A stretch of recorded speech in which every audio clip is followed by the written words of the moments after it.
هغه سړی غریب دی غریب دی د الله نبی وایي چې د ښځه نشته.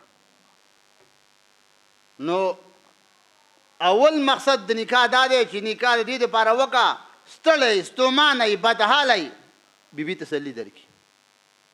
یو دویم مقصد د نکاح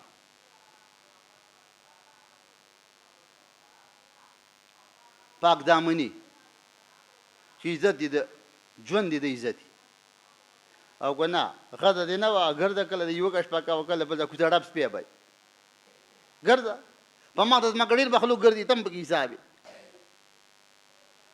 الله نبي فرمایي مسکین رجل لا امرأة له هغه سړی غریب دی د الله نبي وایي چې د ښځه نشته. مسکینة امرأة لا زوج لها هغه ښځه غریبه ده ورځ د قیامته پورې ټول عمر به غریبه چې دې خاوند نشته.